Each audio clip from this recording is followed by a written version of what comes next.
샬롬, 바이블 내비게이션의 저자 양서지입니다. 효도가 무엇입니까? 국어사전에서 효도는 부모를 잘 섬기는 도리라 설명합니다. 효도를 잘하는 사람을 우리는 효자 혹은 효녀라 부릅니다. 오늘은 성경 속에서 효자에 관한 기록이 있는지 살펴보도록 하겠습니다. 말씀 올리기 전에 먼저 부탁드립니다. 구독과 좋아요, 엄지척을 꾹 눌러주십시오. 여러분의 구독과 좋아요는 콘텐츠 제작에 큰 도움이 됩니다. 성경의 기록에서 효도라는 단어를 전혀 찾아볼 수 없습니다.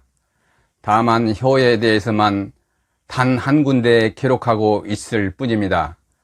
디모데전서 5장 4절입니다. 만일 어떤 과부에게 자녀나 손자들이 있거든 그들로 먼저 자기 집에서 효를 행하여 부모에게 보답하기를 배우게 하라.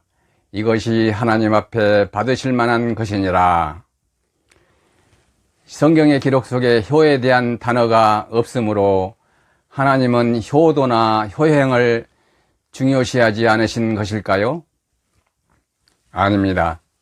하나님은 십계명 속에 이미 포함시켜 놓았습니다.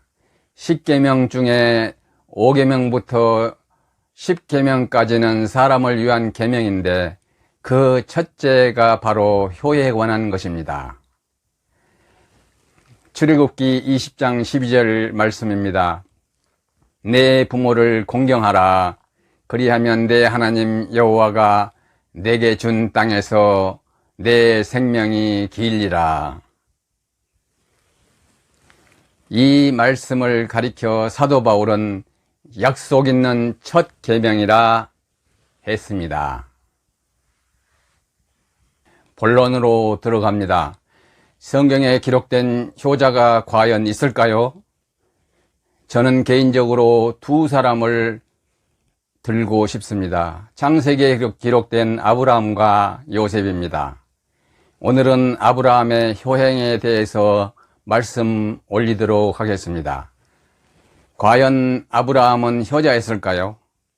물론 아브라함이 아버지 데라에게 효도를 바쳤다는 기록은 성경 어디에도 없습니다. 그러나 아브라함의 삶과 행동 속에서 그의 지극한 효성을 충분히 발견할 수 있습니다. 하나님은 문명의 도시 갈대아 우리에 살고 있던 아브라함에게 그곳을 떠나라 말씀하셨습니다. 그런데 아브라함은 아버지 데라를 모시고 길을 떠났습니다. 그의 아버지가 아브라함의 같이 떠나자는 제안을 순순히 받아들였을까요? 아닙니다. 데라는 드라빔 같은 우상을 만들어 파는 일이 생업이었습니다. 남부러울 게 없는 비교적 안정된 살림살이였습니다. 안정된 삶의 데라가 아들의 제안에 쉽게 동의했을 리 만무합니다. 완강히 거부했을 게 분명합니다. 그러나 아브라함은 아버지를 버려두고 떠날 수 없어서 설득하고 또 설득시켰을 것입니다.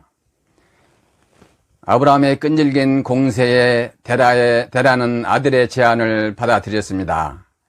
아브라함의 지극한 효심이 없었다면 데라는 우상의 도시 우리에 남겨진 신세가 되었을 것입니다. 그들이 우르를 떠나 하란으로 갈 때 신기하게도 그 주인공은 아브라함이 아닌 데라로 바뀌어 기록되었습니다. 이 사실은 창세기 11장 31절에 명확하게 나타나 있습니다. 아브라함 72세 때 데라와 함께 하란에 도착하여 3년을 보내고 있을 때 하나님은 다시 아브라함에게 나타나 그곳이 약속의 땅이 아님을 알리고 다시 떠나라 말씀하셨습니다. 효심이 많았던 아브라함은 다시 아버지에게 동행하기를 권유했을 것이 분명합니다. 하나님이 누구입니까? 가나안 땅에서의 믿음의 조상으로 아브라함을 세우시는 것이 하나님의 뜻이었습니다. 그래서 하나님은 하란 땅의 좋은 환경을 통해 데라에게 그곳에 머물고 싶은 마음을 주신 것입니다. 그렇게 해서 아브라함은 아버지와 이별하고 약속의 땅으로 나아간 주인공이 됩니다. 가나안 땅에 정착한 아브라함은 효심 때문에 한시도 아버지 데라를 잊은 적이 없었습니다. 그래서 마음으로나마 안부를 주고받을 묘책을 찾아낸 것입니다. 당시에 애굽의 무역상들은 낙타를 타고 하란을 오가며 장사를 하고 있었습니다. 애굽에서 하란까지는 20일이 넘는 머나먼 거리입니다. 아브라함은 그들을 통해 데라의 가족과 소통을 한 것입니다. 아브라함은 이곳저곳을 옮겨다니는 유목생활을 하였지만 하란 땅의 데라는 한 곳에 늘 정착하고 있었으므로 소식을 전할 수 있었습니다. 아브라함은 그곳을 지나는 상인들을 발견하면 쫓아가 잠시 머물기를 권유하며 극진히 대접하며 환심을 베풀었습니다.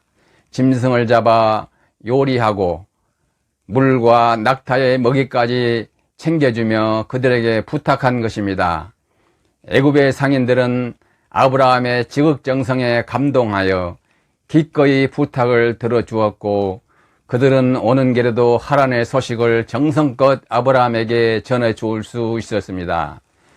아브라함이 습관적으로 나그네에게 융숭한 대접을 하였다는 기록은 창세기 18장 1절에서 8절까지 읽어보면 찾아볼 수 있습니다. 아브라함의 이러한 습관적 행동은 헤브론에서 800km나 멀리 떨어진 하란과의 소통을 이룰 수가 있었습니다. 아브라함은 대상들을 통해 노년에 얻은 아들 이삭의 출생 소식을 아버지 데라에게 전해 주었습니다. 그 힌트를 창세기 21장 5절 6절에서 찾아볼 수 있습니다. 아브라함이 그의 아들 이삭이 그에게 태어날 때에 100세라 사라가 이르되 하나님이 나를 웃게 하시니 듣는 자가 다 나와 함께 웃으리로다. 여기서 듣는 자가 누굴까요? 바로 데라입니다. 아브라함과 하란 땅과의 소통의 흔적은 또 있습니다. 아브라함은 하란 땅의 동생 나홀의 식구들 이름을 전해 들을 수 있었습니다. 창세기 22장 20절에서부터 22절 말씀입니다. 이 일 후에 어떤 사람이 아브라함에게 알려 이르기를 밀가가 당신의 형제 나홀에게 자녀를 낳았다 하였더라. 그의 맏아들은 우스요 우스의 형제는 부스와 아람의 아버지 그무엘과 게셋과 하소와 빌다스와 이들랍과 버두엘이라. 여기서 어떤 사람이 누굴까요? 바로 애굽의 상인들입니다. 조카 버두엘에게 리브가라는 딸이 있다는 것을 아브라함은 알았고 아들 이삭의 배필감으로 결심하게 되었던 것입니다. 아브라함이 135세 때에 그의 아버지 데라는 205세를 일기로 하란 땅에서 죽습니다. 아브라함은 아버지의 부음을 데라의 시신이 장사되고 난 한참 뒤에 애굽의 상인들을 통해 전해 들을 수 있었습니다. 서로 데라의 죽음을 즉시 알았더라도 아브라함이 달려가는데 20여일이 걸리는 머나먼 거리이므로 그가 장례식에 참여하기란 불가한 일입니다. 어떻습니까? 성경의 기록 속에서 아브라함이 효자였다는 사실 이제 아셨습니까? 저는 60년을 넘게 신앙생활을 하고 있지만 아브라함의 효행을 가르치는 신학자나 목사님의 설교를 들어본 적이 없습니다. 아브라함의 효행을 간구한 이해와 가르침, 하늘나라에 있는 아브라함은 얼마나 서운하겠습니까?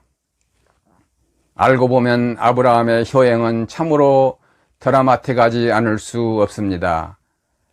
다음에는 성경에 기록된 두 번째 효자에 대해 말씀을 올리도록 하겠습니다. 오늘은 여기서 말씀을 마칩니다. 감사합니다.